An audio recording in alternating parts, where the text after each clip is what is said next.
So when you were training, was that with the Lionsden guys, or was that over in Des Moines, Iowa, with Pat Militech? Well, we were with when I was down in California in Lodi. It was Shamrock 2000. I'm not sure Ken and Frank. See, they weren't with Bob at that time, and he kind of set up his own thing.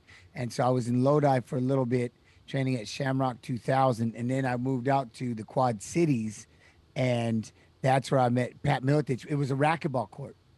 It was the most savage racquetball court I ever Racquetball seen in my court. life. It was a racquetball court, mats on it, wall mats up about halfway.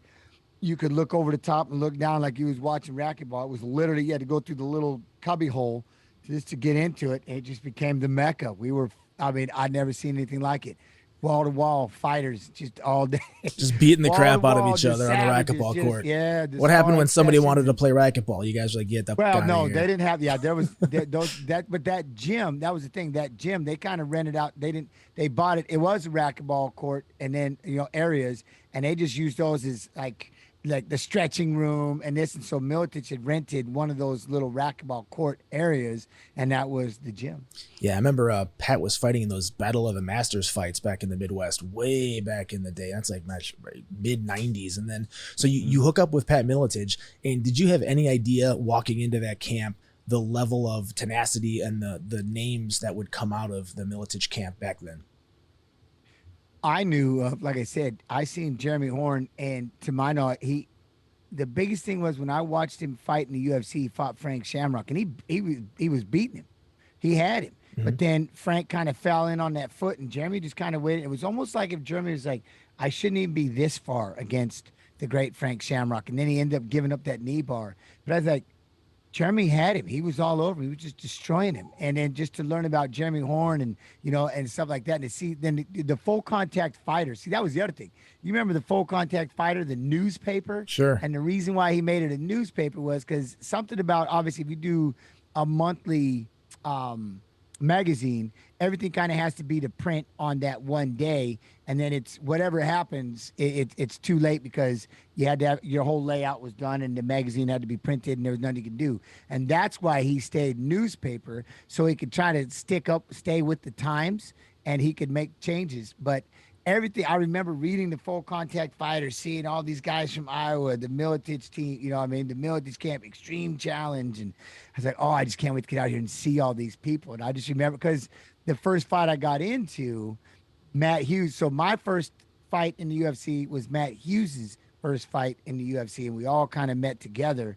And that was another thing. That's another massive long story. But Pat and Monty gave up their seats so that I could get on the plane and fly to Shreveport, Louisiana, so that we could drive over to Lake Charles, Louisiana for the fights. And they didn't want me to be, they're like, nah, we'll give up our seat so he can get in and weigh in and stuff like that. So it was, like I said, it was almost destiny to meet these guys. But seeing them all getting on the plane, I just remember like, oh, there's Jeremy Horn. Holy cow. You know what I mean? Like, Kind of fanboying out a little bit. Yeah, I fanboyed. That's great. And then like the first time I got there, and there's Big John McCarthy. And you're looking up at him, and he's talking to you. You're checking your weight, and then to see Maurice and all these fighters that you'd watched on the UFC is, yeah, man, it was surreal. It was it was worth it just like that. But then to meet all them, and then like I said, to go out there and here I am training with them.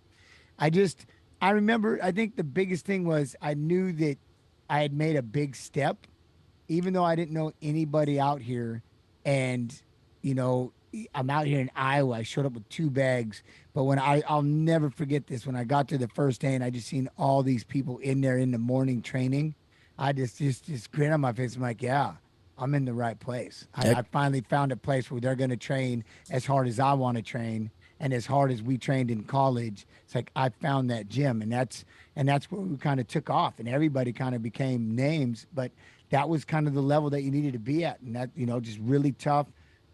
Gritty, train all day long, in great shape, and and that's what we created, the Militech fighting system. Yeah, and back then, there really weren't a tremendous amount of well-known MMA schools because the sport was evolving. Guys were still kind of figuring it out, and for a long time, Pat Militech and the Militech camp, they were just the most dominant. You were fighting, kicking everyone's ass. Tim Sylvia was fighting, kicking everyone's ass. So many guys came through there. What was a regular training day like there back then? Well, and like I said, it was just a lot. Like in the mornings, we did a lot of, Tony Fricklin. I love this kid. I mean, he was one of my everybody. We just started running and lifting, and we would do all of our strength and conditioning in the morning. And then because we had free time, this is what was crazy. We would end up doing 10 or 15 rounds on the Thai pads, or we would wrestle or do jujitsu in the morning for another 2 hours. This is like our training sessions. We would show up about 9 o'clock, run, lift, do everything till around 11, and we were going till 1, and then we'd be done, and then we would take off and come back at, after the Pat had his kid classes and stuff like that, and then about 7 o'clock at night, we're in there for another 2 hours, and we would have these crazy sparring sessions and then still wrestle for an hour afterwards. It was just heaven to me, where we were just, and I kind of was that kid that we're running, lifting, getting in great shape, and then we just have to work on our techniques and grab the mitts and, have our pad classes, work on our Thai kicks, work on everything that we were doing in the morning, or, and then it was all live sessions in the evening. And so we would have our 3-4 hours in the morning to work on everything that we wanted to work on, and then come back, and it was go time. The infamous sparring sessions and stuff, but the grappling was just as nuts. It was just as crazy. Did you guys really beat the crap out of each other in those sessions? We had the firm belief that, and I'll never forget it. If I'm going to experience the liver shot, or if I'm going to experience a deep leg kick, or what it's like to get rocked, it better have happened to me in practice. Otherwise, shame on all of you. You let me down, because I don't want it for the first time. I don't want to find out in a fight. And that was literally our kind of our belief. We were beating each other, forged in, we were iron forged in fire, so that no one else could ever do that. Our day off is fighting one of you. And we couldn't wait.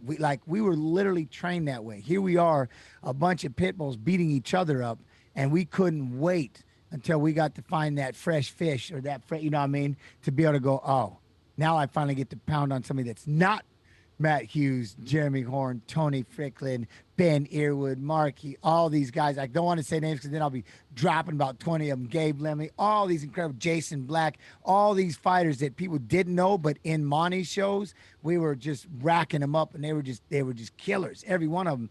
And it was just survival of the fittest, more or less. And, it was just, now I get to go beat somebody up. And when we used to roll together as a pack,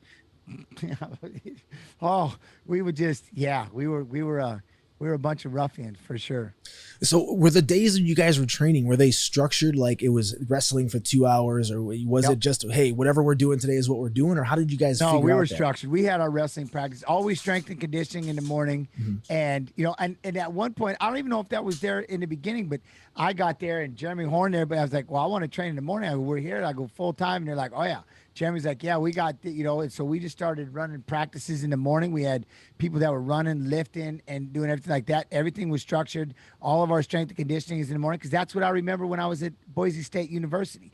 We would do all of our conditioning and stuff in the morning, and then it was a heavy wrestling practice, 3 to 5:30, or 3:30 to 6, or whatever it was. We were wrestling, and that was just going live, but all of your conditioning, everything was in the morning. And we literally were the same way when we got there. Everybody did all the hard training and stuff in the morning, and everything was structured. We had grappling on Tuesdays and Thursdays. We had striking on Mondays and Wednesdays. We had basically MMA on Fridays, and then everybody would just show up on Saturday, and we were just kind of just a run amok and just MMA, just have MMA. But a lot of pad work, a lot of, was another good thing, because we had a lot of we had pad classes before we had the pro classes. And so it was a good time to just get in there and do the pad work with everybody else, and jump in with that. Everybody can do pad. So we were all in there doing Muay Thai, the pad work with, and whoever showed up from off the streets and people that just wanted conditioning, and we would be in there with them, and then we'd shift over to the to the fighters class later on.